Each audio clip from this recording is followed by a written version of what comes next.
এই যে মিয়ামি আর কার খেলা হইতেছে, আমার অনেকক্ষণ ধরে কমেন্ট করছে ভাই 12টার মধ্যে ক্লাস শেষ করে দিয়ে না, আজকে মিয়ামির খেলা। বেটা 2 মাস পরে পরীক্ষা আর এখন তুই দেখবি মিয়ামির মানে খেলা না? এই মিয়ামির খেলা দেখে তোর কি হবে? হ্যাঁ কি হবে?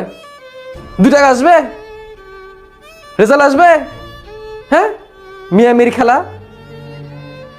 এত কিছু মনে থাকে, মিয়ামির খেলা মনে থাকে, মায়ামি না মিয়ামি যেটাই হোক, পড়াশোনা মনে থাকে না? পড়াশোনা মনে থাকে না কেন? খেলা খেলা করতে আসছো, খেলার কথা বলো, ক্লাসের মাঝখানে খেলা। জীবন তো এমনি চলে যাবে, জীবন তো এমনি চলে যাবে। 12 দিন পর টেস্ট পরীক্ষা, এখন আছো তুমি মিয়ামি নিয়া, এখন আছো তুমি মেসি নিয়া, এখন আছো তুমি নেইমার নিয়া, এখন আছো রোনালদো নিয়া। তুমি চান্স না পেলে তোমার মেসি রোনালদো তোমার দেখতে আসবে? তোমার পাশের পাশে আন্টি তো দেখতে আসবে না তোমারে, আইসা খুশা দিয়ে যাবে পাইলো না ভাবি আপনার ছেলেটা এত কষ্ট করলো চান্স পাইলো না, তোমার মেসি এসে তোমারে বুঝাই দেওয়া যাবে?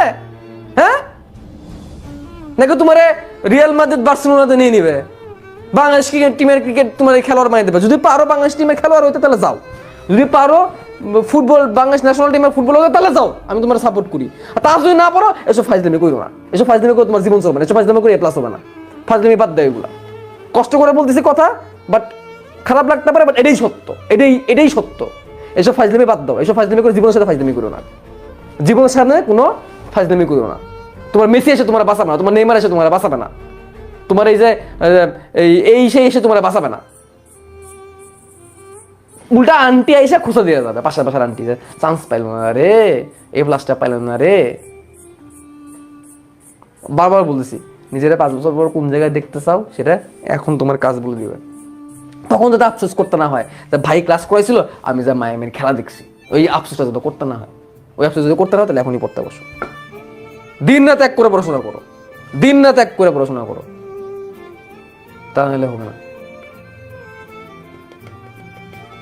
একবার এক গুরুর কাছে শিষ্য জিজ্ঞাসা করছিল, মোহাম্মদী বুদ্ধদেবের কাছে জিজ্ঞাসা করছিল যে নিজের আকাঙ্ক্ষাকে কতটা তীব্র করতে হবে তাহলে আমি পাবো, আমার আকাঙ্ক্ষা বা ইচ্ছাকে কতটা তীব্র করলে সেই বস্তুটাকে আমি লাভ করতে পারবো। তখন মোহাম্মদী বুদ্ধদেব কি করলেন, সেই ছেলেটাকে নিয়ে তার শিষ্যরা নিয়ে এক পুকুরের কাছে গেলেন, পুকুরের কাছে নিয়ে মাথার মধ্যে চুবাই ধরে পানির মধ্যে চুবাই দিলেন।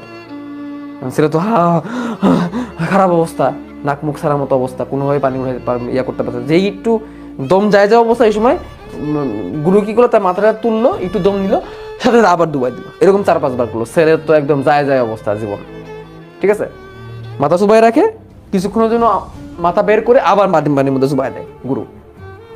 যখন একদম যায় অবস্থা, ছেলে হাঁপাইতেছে, তখন বুদ্ধদেব জিজ্ঞেস করছে এখন বলো তোমার জীবনে কি দরকার? তখন শিষ্য বলতেছে বাতাস বাতাস বাতাস দরকার, কারণ তার তো জম যায় অবস্থা। তখন গুরু বলছে কেমন দরকার বাতাস? তখন শিষ্য বলছে জীবন মরণ দরকার, জীবন মরণ দরকার, আমার জীবন মরণ দরকার। তখন বুদ্ধদেব বলতেছে তুমি যে জিনিসটা চাও সেই জিনিসটা জীবনের জীবন মরণ দরকার বানায় ফেলো, তোমার লাইফে জীবন মরণ দরকার বানায় ফেলো, তাহলে তুমি পাবা না। যদি পাইতে চাও, যেটা পাইতে চাও জীবন মরণ দরকার বানাও, পাইলে এসপার না পাইলে ওসপার, তাহলে যা পাবা, আদরাস পাবা না।